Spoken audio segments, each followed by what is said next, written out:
The world I inhabited was a furnace of steel and sound.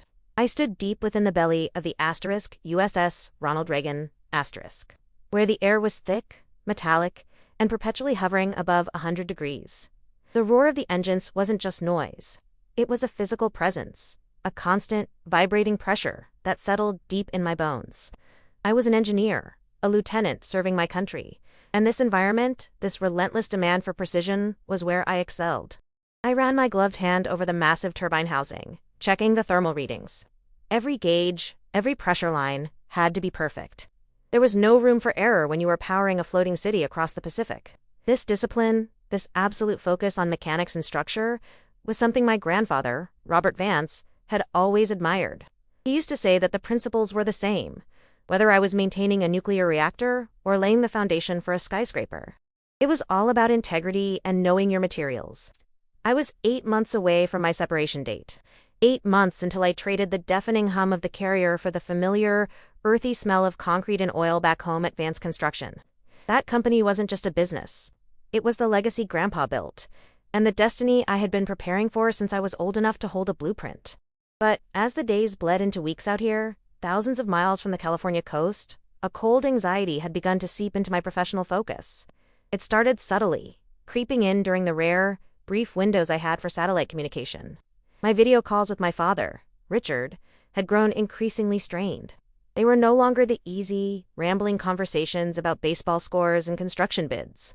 They were short, scheduled appointments, and Brenda was always there. I remember staring at the screen, seeing my father's face, etched deeper with tiredness than I recalled, framed by the aggressive modern art Brenda had insisted on buying. She was an expensive, polished wall, standing just out of frame, but her presence was palpably constant. Brittle tension.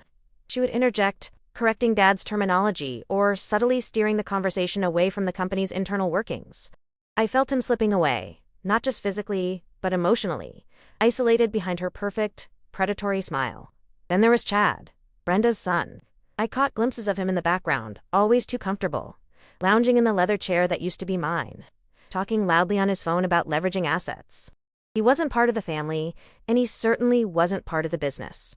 He was a hanger-on, a corporate leech who had suddenly found himself with unlimited access to the Vance fortune.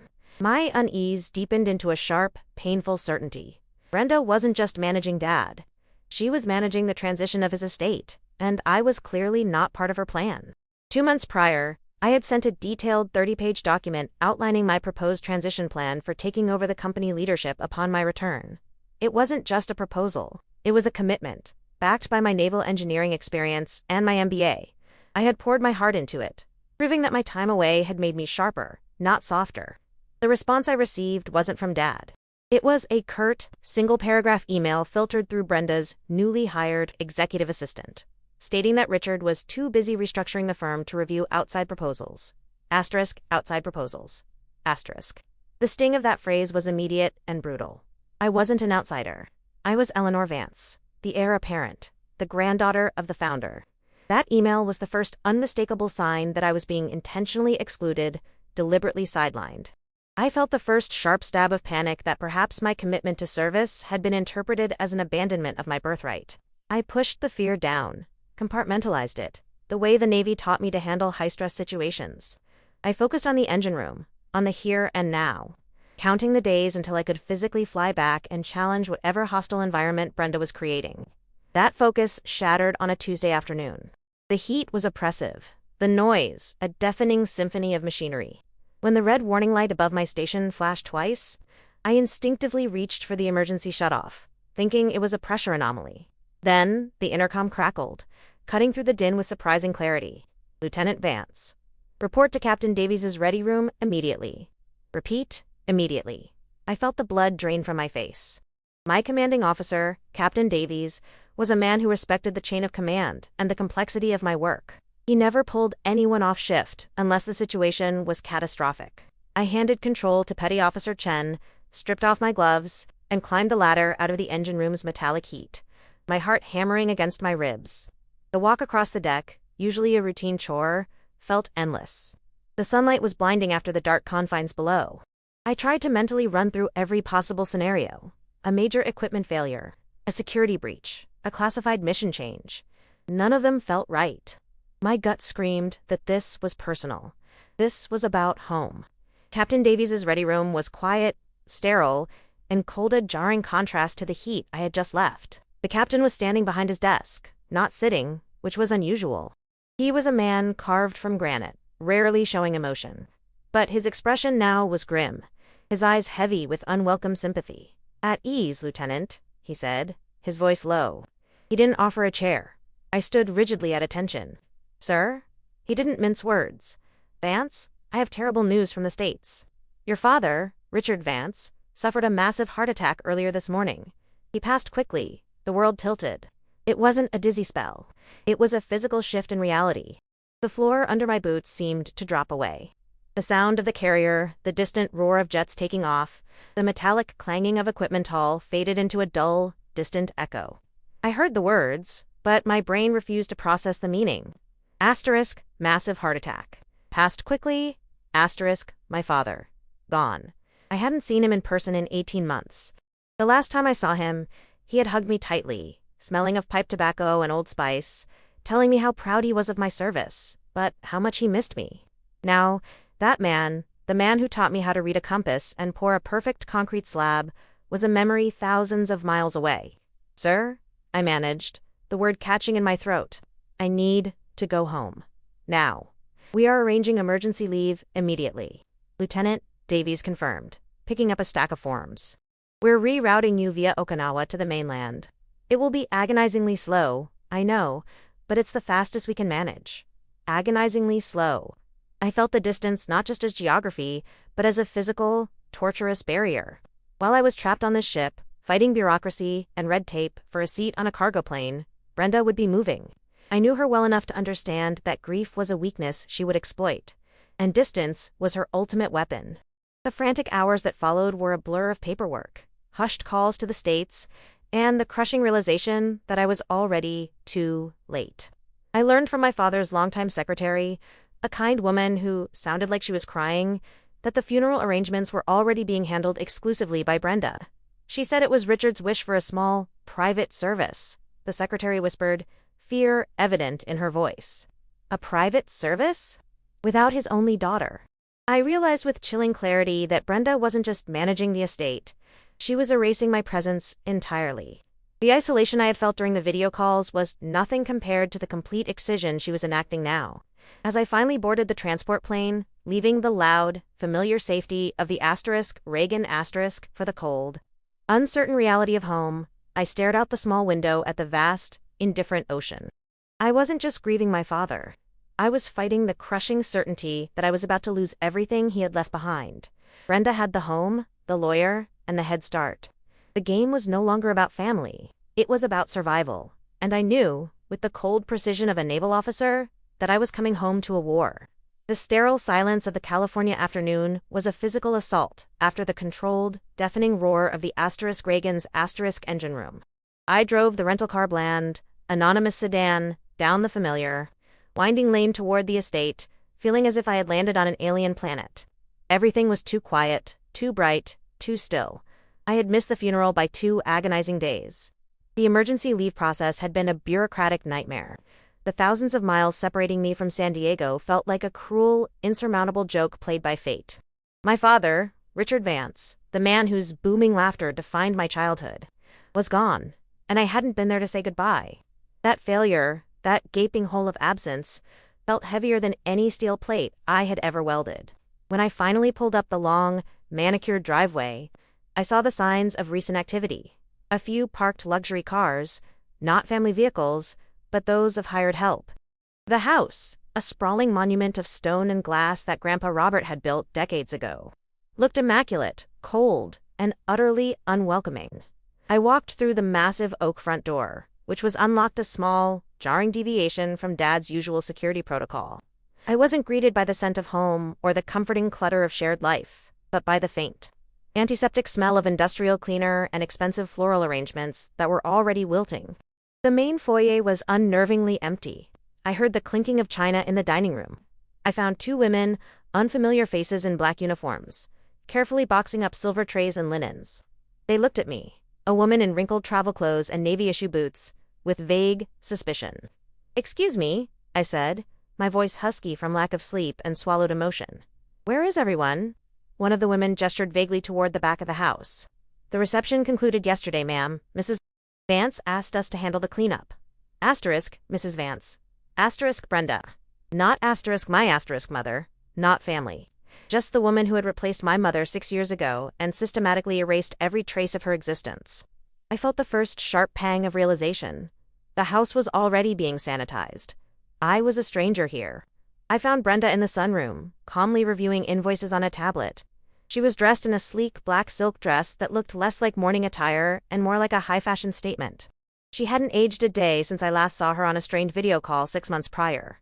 Her composure was unsettling.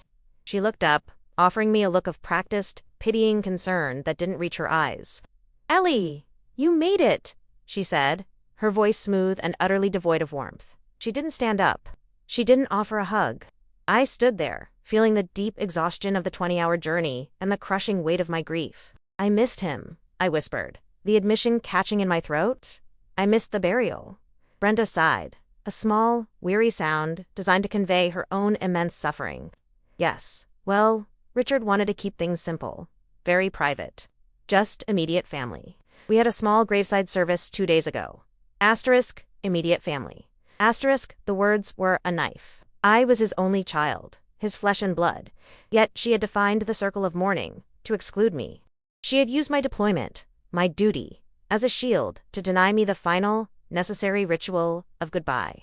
I need to see his study, I managed, pushing past the insult. I needed a connection, a physical space that still held his essence. "Oh, that's not really possible right now," Brenda replied, tapping the screen of her tablet with a manicured nail. "I've had the room reorganized. We're preparing for the probate meeting tomorrow. You know how much paperwork Richard left? Asterisk, reorganized. Asterisk, she hadn't even waited a week." The grief that had been a dull ache instantly sharpened into a cold, hard spike of fury. This wasn't mourning. This was acquisition. I spent the rest of the evening confined to my old bedroom, a space that suddenly felt like a museum exhibit rather than a sanctuary. I didn't sleep. I just waited for the morning, for the inevitable legal showdown that I knew Brenda had been planning since the moment she met my father. The lawyer's office the next morning was exactly what I expected. Mahogany, leather, and the suffocating scent of money. The air conditioning was set to cold, mimicking the atmosphere of the room. Mr. Peterson, the family attorney for 30 years, looked uncomfortable. He avoided my gaze, which told me everything I needed to know about his loyalty, or rather, the direction of the new paychecks. Brenda sat across the massive table, radiating quiet triumph. Next to her was Chad, her son from a previous marriage, who had inexplicably inserted himself into Vance Construction's management structure over the last year. Chad was wearing one of my father's preferred pinstripe suits, a detail so brazenly disrespectful that it made my jaw ache. He was seated in the exact chair Dad always occupied during corporate meetings. He looked smug, puffing out his chest like a newly promoted junior officer. I sat ramrod straight, my engineer's discipline overriding the turmoil in my gut. I was here to receive the final instructions of my father, and I would face it without flinching. Peterson cleared his throat, performing the solemn, ritualistic introduction of the last will and testament of Richard Vance. He read the preamble. The standard clauses, the bequests, to charities all, the expected formalities. My heart hammered against my ribs, waiting for the only part that truly mattered. The distribution of the estate and the legacy of Vance Construction. He reached the key section. I saw Brenda subtly adjust her posture, a tiny, satisfied smirk playing on her lips. Chad leaned forward, anticipation gleaming in his eyes. Peterson's voice, usually deep and resonant, seemed to thin out as he read the words that would irrevocably alter my life. To my beloved wife, Brenda Vance, I bequeath the entirety of the residential estate, all liquid assets, and all personal property, including the private art collection and vehicles. I nodded slowly. Expected. Brenda was always good at securing assets. Then came the core business. Regarding Vance Construction, Inc., I hereby transfer all my remaining shares and management control to my wife, Brenda Vance. It is my stated intention that she and her son, Chadwick Vance, will continue to steward the company's growth. My breath hitched. Asterisk, remaining shares. Asterisk, I tried to calculate the percentage in my head. Then, Peterson read the clause concerning me. The words were not simply a legal dismissal. They were a character assassination signed by my own father. To my daughter, Eleanor Vance, I bequeath the sum of $50,000. This provision is made with the understanding that Eleanor has chosen a separate path, dedicating her life to the military service, thereby demonstrating a profound lack of interest in the family business and an abandonment of the Vance legacy. It is my wish that she use this small sum to settle her affairs and pursue her chosen career. The room spun. $50,000. A pittance. Not the money. I didn't care about the money, but the judgment. Abandonment. I felt the blood drain from my face. My father, the man who taught me how to read blueprints and who always praised the discipline I learned in the Navy, had used my commitment against me. He hadn't just removed me from the will. He had publicly disowned me, painting me as a disloyal deserter in his final official act. The air rushed out of my lungs. The humiliation was total, absolute, and designed to sting with surgical precision. I looked at Brenda, whose smirk was now fully formed, triumphant and cruel. She had won.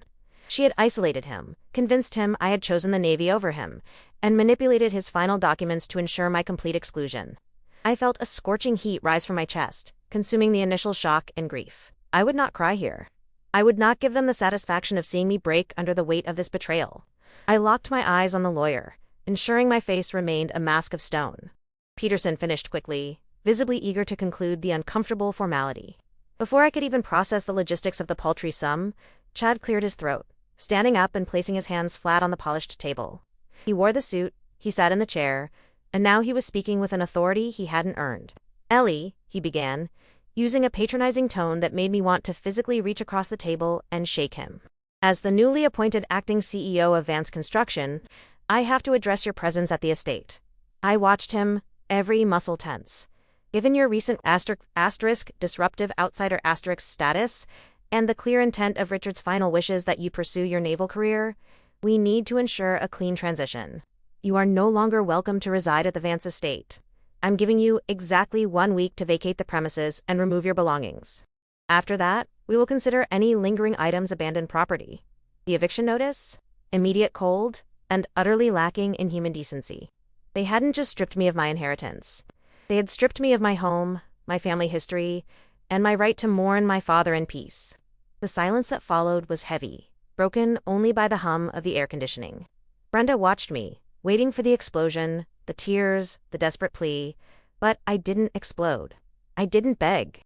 Instead, the cold knot of fury in my chest solidified into something dense and highly pressurized. It was the same relentless focus I used when facing a catastrophic engine failure, the sudden, absolute clarity that requires immediate, calculated action. I slowly pushed my chair back, the scrape of the legs on the expensive wood floor echoing loudly in the sterile room. I met Chad's eyes, then Brenda's. They saw only my composure, not the calculated rage boiling beneath. "Noted," I said, my voice low and steady. It was the only word I allowed myself. I stood up, nodded once to the bewildered Mr. Peterson, and walked out of the lawyer's office without looking back. I had been judged, betrayed, and discarded. But as I stepped back into the harsh daylight, I knew 2 things with absolute certainty. First, my father's will was not the end of the story. And second, I would not walk away quietly. They had drawn first blood. Now, the engineer in me was activated. I needed to find the weak point in their system, and then I would apply the necessary force to watch the entire structure crumble. My grandfather, Robert Vance, had built that company, and I refused to let these vultures tear it down. I had 1 week to pack my life, but more importantly, I had 1 week to start a war. The humiliation of the will reading had not broken me, but the task of packing was doing its best. I spent the day following the lawyer's office visit, moving through the sprawling estate, collecting the scattered remnants of my childhood and adolescence. It was a macabre scavenger hunt. Every box I filled felt like another nail in the coffin of my past, a physical manifestation of Richard's final, devastating dismissal. I was operating on pure, cold adrenaline, fueled by the conviction that I was being systematically erased. Brenda and Chad moved through the house like a pair of sleek, entitled predators, marking their territory. They didn't speak to me, which I preferred. Their silence was a suffocating layer of condescension, a way of saying, "You are irrelevant now. We have one." I saw the way Chad eyed the antique furniture, calculating its auction value, and the way Brenda had already begun instructing staff to replace the framed photographs of my mother and me with her own overly filtered portraits. I was a ghost in my own home, permitted only a brief, supervised visit before being permanently expunged. The injustice was a physical ache in my chest, heavy and constant. It wasn't just the money or the house. It was the legacy, the company my grandfather had built from the ground up, brick by hard-won brick. Vance Construction was not merely a business. It was the physical embodiment of my family's commitment to quality and integrity in the American West. I stopped packing my old Navy uniforms in the attic and descended the grand staircase, drawn by the sound of Chad's booming, careless voice near the kitchen. I didn't mean to eavesdrop, but the words were a siren of betrayal that yanked me out of my internal fog. No, not the whole lot, Chad was saying, clearly speaking to a broker on his phone, his tone annoyingly casual. Just the old, heavy stuff. The Vance 400 crane and those 2 vintage cat dozers. They're just sitting there, taking up space.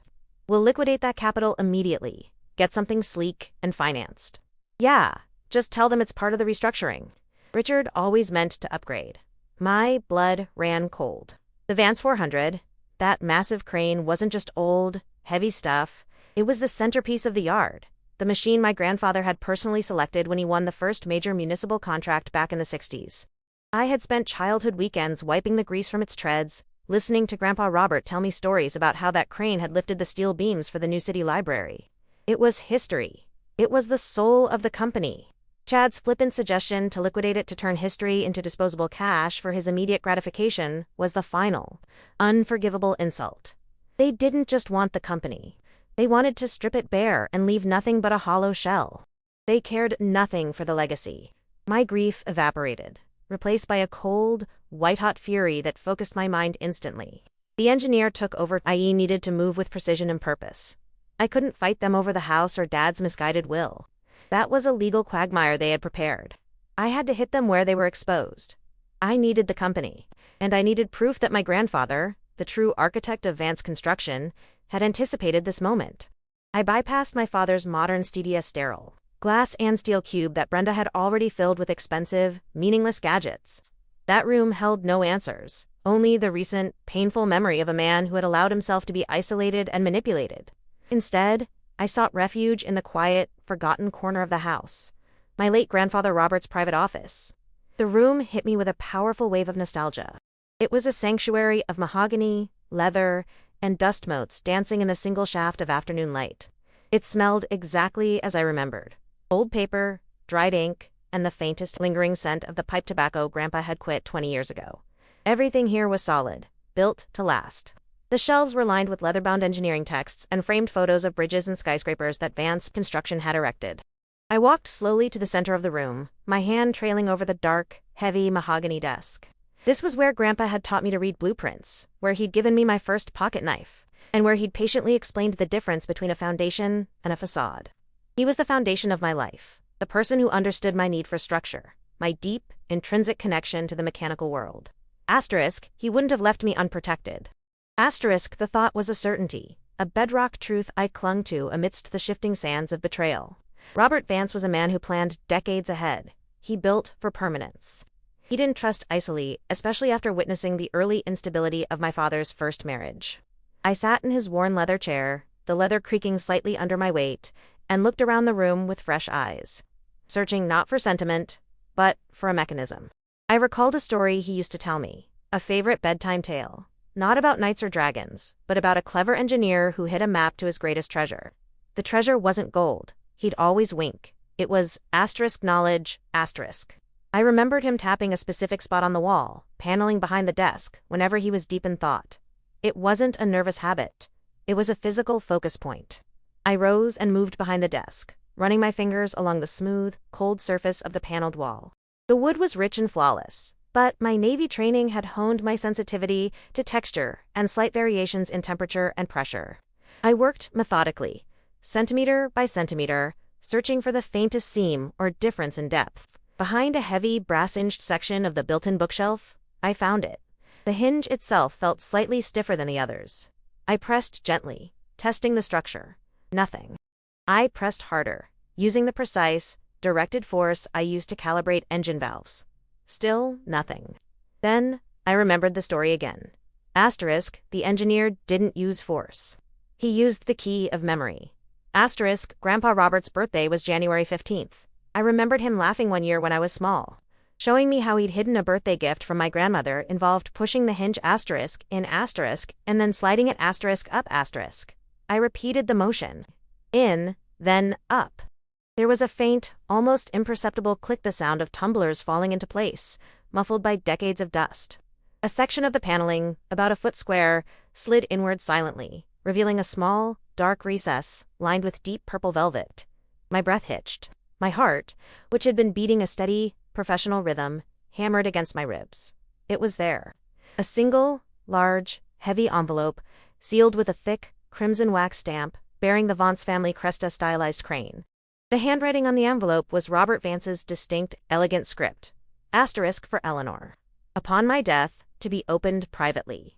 Asterisk. My hands trembled as I reached into the recess and retrieved the package. It felt impossibly heavy, weighted not just by paper, but by decades of foresight and unconditional love. I walked back to the chair, settling the envelope on the desk, afraid to break the seal. This felt like touching history, like receiving a message from beyond the grave. I tore the seal. The paper inside was thick, crisp, and bore the watermark of a prestigious California law firm. I unfolded the document, forcing my eyes to track the dense legal language, but skipping immediately to the operative clauses. The title screamed at me. Asterisk, irrevocable corporate control, trust, Robert Vance Grantor.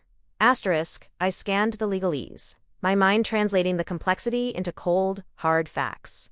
The document detailed a trust established 20 years ago, long before Richard had met Brenda, and even before my mother had passed away. Grandpa Robert, seeing the potential for financial instability or familial conflict down the line, had taken decisive action. The crucial line jumped out. Asterisk, the grantor hereby transfers 51% of the common operating shares of Vance Construction, Inc. to this irrevocable trust, ensuring the control of the company remains with the designated heir. Asterisk, 51%. Controlling interest. I reread the next clause, my vision blurring slightly with overwhelming relief and triumph. Asterisk.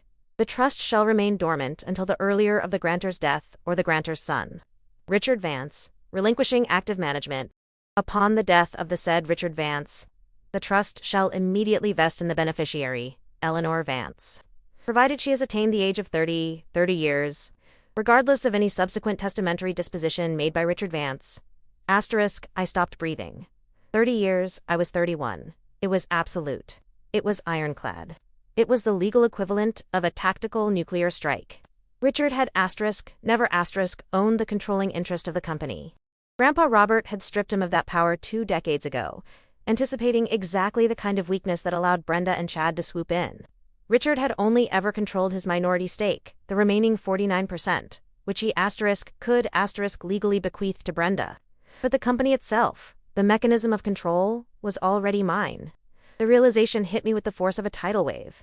They hadn't just stolen Richard's share. They had been acting under the assumption they owned the entire operation, unaware that the actual power, the majority vote, the right to appoint the board, the authority to terminate the CEO, had been quietly transferred to me the moment Richard's heart stopped beating. My grandfather hadn't abandoned me. He had built a fortress around my future. I felt the immense weight lift from my shoulders. The crushing grief for my father remained, but the humiliation, the feeling of being a helpless victim, vanished completely. They had humiliated me at the will reading, forcing me to listen to Richard's final, manipulated judgment. They had tried to evict me from my family home and liquidate my legacy. But now, I held the weapon. I looked down at the document, the ornate seal now broken, its power unleashed. It was not a map to treasure, as Grandpa had joked. It was a blueprint for war. I stood up, the chair scraping against the hardwood floor. The scent of pipe tobacco and old paper suddenly felt less like a memory and more like an affirmation. I walked over to the window, looking out at the manicured lawn where Chad was currently instructing a gardener on how to replant the rose bushes. Pointless, frivolous exercise. He thought he was the master of this domain. Brenda thought she had secured her retirement. They were wrong. Terribly, fundamentally wrong. I folded the trust agreement carefully, placing it inside my travel bag next to my emergency contact list. The Navy had taught me that the element of surprise was often the most decisive factor in any conflict. I wasn't going to call a lawyer and initiate a slow, public probate battle. I wasn't going to argue over furniture or sentiment. I was going to use the power of the irrevocable trust to stage a swift, surgical coup. I looked at the clock. It was late afternoon. I had less than 24 hours to mobilize my forces. I needed legal counsel who understood corporate law and, crucially, understood speed and operational security. I reached for my phone, my fingers flying across the screen to dial the one number that promised cold, professional competence. Lieutenant Commander Hayes. A JAG officer who didn't deal in emotions, only in legal reality and strategic advantage. The grieving daughter was gone. Eleanor Vance, the engineer and managing director, was reporting for duty. My deployment was over, but the real mission had just begun. I had a company to save, and 2 very surprised people to evict.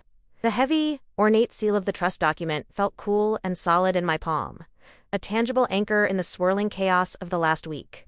The air in my grandfather's dusty office, usually thick with the ghosts of memory, now felt charged with electric potential.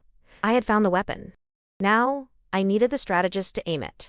I reached for my phone, my fingers flying across the screen to dial the one number that promised cold, professional competence. Lieutenant Commander Hayes. A JAG officer who didn't deal in emotions, only in legal reality and strategic advantage. He had handled complex contract reviews for the Reagan and possessed a mind as precise as a chronometer. Hayes, his voice answered, clipped and efficient. Commander, it's Vance. I need immediate legal counsel. Consider this an emergency activation. Classified, I stated, keeping my voice low and steady, though my heart was hammering against my ribs. I quickly relayed the entire, unbelievable sequence of events. Dad's death, the humiliating will reading, the discovery of Grandpa Robert's irrevocable trust, and the specific clause granting me the 51% controlling share of Vance Construction upon my 30th birthday. Hayes listened in silence. The only sound on his end, the faint asterisk tap asterisk of a pen against a desk. When I finished, the silence stretched taut. Understood, Lieutenant? This is serious. I will be on the first flight out of Norfolk. Where are you? The family estate. But we can't meet here. Brenda and Chad are entrenched. I need absolute discretion. Find a neutral, secure location downtown. A conference room, a law office, anything but the battlefield. I'll land in 6 hours. Send me a high-resolution scan of the trust document immediately. I'll start analyzing it mid-flight. The shift in tone was immediate. The grieving daughter was gone. Eleanor Vance, the engineer, was reporting for duty. Hayes treated this corporate takeover like a hostile extraction mission. And that professionalism was exactly the antidote I needed to the poison of grief and betrayal. 6 hours later, I was sitting across a polished mahogany table in a sterile, modern conference room belonging to a firm Hayes knew peripherally. The room was all glass and steel, a stark contrast to the old-world warmth of my grandfather's office. Hayes was exactly as I remembered him, impeccably dressed, sharp-eyed, and radiating focused energy. He didn't waste a second on condolences or pleasantries. He spread the physical documents, the original trust, the articles of incorporation, and Richard's recent cruel will across the table, treating them like maps for a military engagement. The good news, Vance, is that your grandfather was a genius, Hayes said, adjusting his glasses. This trust is ironclad. Irrevocable trusts are notoriously difficult to challenge, especially one established decades ago, predating your father's marriage to Brenda by 15 years. I leaned forward, my hands flat on the table. So, Richard couldn't legally give away the company? He could give away his stake. But your grandfather ensured that the majority controlling interest, the 51%, was held in this separate entity. It was never truly Richard's to bequeath. He only ever held a minority stake, perhaps 30 or 40%. The trust explicitly states that upon your 30th birthday, the 51% transfers to you, Eleanor Vance, granting you the title of managing director and full corporate control. A wave of profound relief washed over me, quickly replaced by a fierce, protective gratitude toward my grandfather. He hadn't just built a company, he had protected it from the future weaknesses of his son. He had protected me. Brenda and Chad believe they have the whole pie. I observed the cold logic of the situation settling in. They only inherited a minority share and the title of CEO, which Richard, incorrectly, assumed he could bestow. Precisely, Hayes confirmed. They are operating under a massive, critical delusion. They have control of the house and Richard's liquid assets, but they do not own the company. You do. The trust supersedes the will regarding corporate structure. We don't need to fight them in probate court over who gets the antique silverware. We hit them on the corporate level, where the stakes are highest. The next 48 hours were a blur of intense, focused intelligence gathering. I had retained some residual access codes to the Vance construction network codes. I used to check in on project progress while deployed. Chad, in his arrogance, hadn't bothered to change the DeepLevel administrator passwords. Assuming I was too far away, too heartbroken, or simply too stupid to look, I sat hunched over my laptop, fueled by lukewarm coffee and a growing sense of white-hot righteous fury. The numbers didn't lie. Chad wasn't running the company. He was gutting it. I pulled up the corporate accounts, flagging transaction after transaction. I saw massive, unauthorized asset transfers, key construction equipment, specialized cranes, and heavy machinery being sold off to shell companies at suspiciously low valuations. He was liquidating operational assets for quick cash, a classic sign of asset stripping before a hostile private sale. "Look at this, Commander," I muttered, pushing the screen toward Hayes. 3 of our D9 bulldozers are gone. They were the newest in the fleet. Chad justified it as modernization, but the buyer is Chad Vance Enterprises, LLC, a company registered 3 weeks ago. Hayes' lips thinned. Textbook, corporate malfeasance, self-dealing. This isn't restructuring, it's theft. The personal expenses were equally offensive. I detailed charges for Brenda's lavish spa treatments, a private jet charter to the Caribbean, and, most galling, the installation of a new, completely unnecessary $50,000 smart home system at the estate. All billed to Vance Construction as executive operational overhead. "They are bleeding the company dry," I stated, the anger in my voice cold and hard, not emotional. "They are destroying what Grandpa and Dad spent 80 years building. Every piece of equipment they sell is equipment I watched my grandfather lovingly maintain. They don't care about the legacy. They only care about the quick payout." Hayes nodded, stacking the printouts, now dozens of pages thick, into a neat pile of evidence. "This evidence is critical. It moves us beyond a simple legal transfer of power. It gives us grounds for immediate termination for cause, potentially criminal charges, and a massive civil suit for fiduciary duty breach." We moved into the strategy phase. I felt the familiar clarity of a naval engineer troubleshooting a critical engine failure. Panic was useless. Only analysis and execution mattered. "The goal is a swift, surgical strike," I told Hayes. "No drawn-out court battles that give them time to hide assets or smear my reputation. We need to hit them at the company headquarters, in front of the board, with the full weight of the law and the trust." "Timing is everything," Hayes agreed. "They are currently comfortable. They believe they own the place. We need to shatter that illusion instantly." I outlined the plan. 1. **** the meeting. ***. I would use my authority as a known though currently sidelined shareholder to call an emergency. Mandatory meeting of the board of directors for 9 a.m. the following morning. The agenda would be vague. Review of critical corporate structure and asset valuation. Chad would assume it was a formality to rubber stamp his liquidation plan. 2. ***, the players. Hayes would accompany me, not as my lawyer, but as a corporate counsel specializing in governance. We would also bring a certified notary public to witness the formal declaration of the trust's activation and the immediate resolutions. 3. ***, the execution. We wouldn't argue. We would present the trust, read the formal resolution, and terminate them both immediately, based on the documented evidence of financial mismanagement." "You understand the optics, Eleanor?" Hayes asked, using my formal name assign that he viewed this as a mission. "When you walk into that boardroom, you are the managing director. You cannot show weakness, doubt, or grief. You must be the authority." "I understand, Commander," I replied. "I spent 8 years commanding an engine room on a nuclear carrier. I know how to handle pressure and hostile environments." ***, I returned to the estate that evening, not to pack, but to prepare. I avoided Brenda and Chad, who were already celebrating their perceived victory with loud, obnoxious laughter echoing from the living room. I went to the guest suite I was temporarily occupying and stripped out of my travel clothes. I needed a uniform. I pulled out the dark navy suit I had bought for a formal Navy Aventa bespoke piece, tailored perfectly to my frame. It wasn't flashy, it was powerful. I put on a crisp, white silk blouse and tied my hair back into a tight, military-precise bun. I chose minimal, functional jewelry. I looked in the mirror. The woman staring back wasn't the daughter who cried in the commander's office, nor the engineer covered in grease and sweat. She was sharp, angular, and absolutely ruthless. My eyes, usually soft with fatigue, were clear and focused, reflecting the internal coldness of my resolve. I was Eleanor Vance, the majority owner of Vance Construction. My deployment on the USS Ronald Reagan had prepared me for this. It taught me precision, command, and the necessity of acting decisively when the stakes were highest. I was no longer fighting for my father's approval. I was fighting for my grandfather's legacy. I picked up the briefcase containing the trust documents and the thick stack of financial evidence. The weight felt right. They think they replaced me, I whispered to my reflection. They think I abandoned the legacy.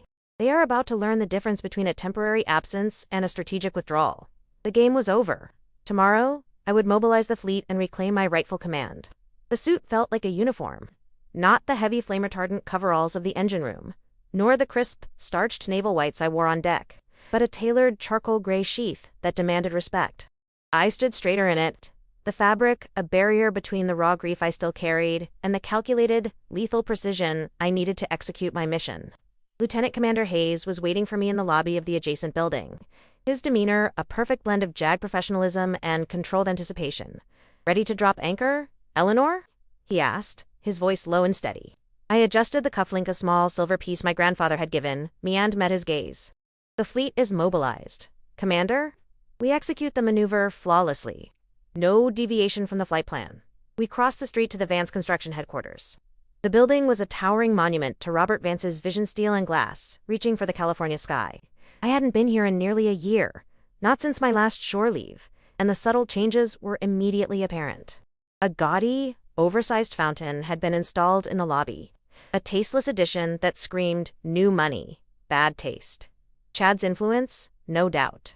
The receptionist, a young woman named Sarah, who always used to greet me with genuine warmth, looked up, her smile freezing midair. Her eyes flickered from my face to the serious man in the bespoke suit at my side. "Ms. Vance," she stammered. I wasn't informed you were coming in today. Mr. Vance is in a meeting." I didn't break stride. I walked directly to her desk, placing both hands flat on the polished wood. My voice was low, but carried the undeniable authority I'd honed, shouting orders over the roar of a nuclear reactor. "Sarah, I need you to grant me access to the executive boardroom immediately. This is not a social call. This is a mandatory emergency shareholder meeting called by the majority shareholder. You will not interrupt us, and you will hold all calls." She looked momentarily terrified, then nodded quickly, fumbling with the access card. She had known my grandfather, and she knew the tone of genuine corporate power when she heard it. The elevator ride-up was silent, the air thick with anticipation. Hayes held the briefcase containing the trust documents and the financials. I looked at my reflection in the mirrored wall of the lift. My face was sharper now, carved by loss and determination. The girl who cried over her father's betrayal was gone. Chad and Brenda were already in the boardroom, seated at the massive mahogany table. They were alone, thankfully, without the distraction of peripheral board members who might complicate the initial shockwave. Chad was leaning back, his expensive loafers propped on the chair next to him, reviewing a tablet with an air of self-importance. Brenda was across from him, sipping iced tea, looking impeccably bored and entirely too comfortable in the seat that had always belonged to my father. As I walked through the door, followed by Hayes and the notaria, small, silent woman whose presence lent immediate, undeniable legal weight to the proceedings, Chad's smug posture collapsed. "Ellie, what in the hell is this?" Chad sneered, dropping his feet to the floor with a clumsy thud. "I specifically told Brenda that you were not to be allowed on the premises. You are a disruptive outsider, and I suggest you turn around right now before I call security." I didn't respond to his insult. I didn't even look at him. I walked to the end of the table, opposite where my father usually sat, and placed my hand on the cool wood. Brenda, ever the manipulator, tried to play the role of the sympathetic stepmother, a mask she had perfected over the last 5 years. "Ellie, darling, this is too soon. You're still grieving. We can talk about your father's estate later, but you can't just barge in here," I cut her off. My voice was steady, utterly devoid of warmth. It was the voice of a commanding officer addressing insubordination. "This is not a negotiation, Brenda. And this is not a discussion about Richard's estate. This is a mandatory emergency meeting called by the majority shareholder of Vance Construction, effective immediately. Mr. Vance," I addressed Chad, using his formal name with cold emphasis. "You are required to remain silent and seated until the meeting is adjourned." Chad laughed, a brittle, nervous sound. "Majority shareholder, are you delusional? I am the acting CEO, and Richard made it perfectly clear in his will that the controlling interest is now held by Brenda." "Richard was mistaken," I stated simply. Hayes stepped forward, placing the briefcase on the table and opening it with a sharp click. I took the documents, the heavily sealed, ribbon-bound, irrevocable trust, and slid them across the vast expanse of mahogany toward Brenda. "Read it," I commanded. Brenda hesitated, her perfectly manicured hand trembling slightly as she reached for the document. Chad peered over her shoulder, his face darkening with impatience. The silence in the room stretched, punctuated only by the distant hum of the city outside. I watched Brenda's eyes track across the elegant script of my grandfather. Robert Vance. I saw the exact moment the legal reality hit her. Her color drained away, leaving her skin a ghastly white. The smugness vanished, replaced by a look of sheer, panicked comprehension. Chad snatched the document away from her. He devoured the text, his breathing growing ragged. "This is a fake," he yelled, slamming his fist onto the table. "This is a forgery. Richard had the controlling interest. He gave it to Brenda. We just had the will reading." I leaned forward, resting my weight on my knuckles. The will reading addressed Richard Vance's personal estate and his minority stake in the company. It did not, and legally could not, address the controlling interest of Vance Construction, which was placed into an irrevocable trust by Robert Vance decades ago. Hayes spoke then, his voice cutting through Chad's hysteria with the sharp edge of legal certainty. As the documents clearly state, the trust was established 30 years ago, vesting the 51% controlling interest in Eleanor Vance upon her 30th birthday. The terms are ironclad, legally binding, and fully supersede any subsequent provisions made by Richard Vance regarding the company's operational control. Chad was sputtering, trying to form sentences, but only managing choked sounds of disbelief. He looked at Brenda, searching for reassurance she couldn't give. "Your father, Richard, never actually owned the majority interest. Gentlemen," I explained, my tone almost pedagogical. "He was merely the managing director, appointed by the trust until I came of age. He could not bequeath what he did not possess." My grandfather, knowing the value of this company and perhaps anticipating future weaknesses, ensured the majority control would stay within the bloodline, unassailable by probate or future marital agreements. A triumphant, cold satisfaction washed over me. Grandpa Robert had not just protected me, he had protected his legacy from my father's poor judgment and Brenda's aversion. I took the trust documents back, turning them over to reveal the second thick stack of paper, the financial reports I had pulled. "Now that the controlling interest has been officially vested," I continued, my voice gaining volume, "we move to the second order of business, the termination of the acting CEO and the removal of the board member responsible for oversight." Brenda finally found her voice, a high-pitched, desperate sound. "Ellie, you can't. We're family. Richard wouldn't want this." "Richard made his choices, Brenda," I retorted, my gaze unwavering, "and I am making mine. My choice is to protect the legacy my grandfather built, not to watch it be dismantled by incompetence and greed." I picked up the formal resolution, reading the words slowly and deliberately, ensuring they sank in. "Effective immediately. Brenda Vance is removed from the board of directors of Vance Construction for gross negligence and failure to adhere to fiduciary responsibility." I paused, letting the weight of the statement settle. "And effective immediately, Chad Vance is terminated as Chief Executive Officer of Vance Construction, based on the documented evidence of reckless financial mismanagement, unauthorized asset transfers, and the accrual of excessive unnecessary debt toll detailed in the appendix before you." I slid the financial summary toward Chad. The reports highlighted the exact transactions: the sale of the heavy-duty crane fleet at a massive loss to a company owned by Chad's friend, the $50,000 renovation of Brenda's personal office charged as equipment upgrade, and the multiple six-figure payments to consultants who were clearly non-existent. Chad threw the papers back at me. "You can't prove that. This is slander. I'll sue you for everything you own."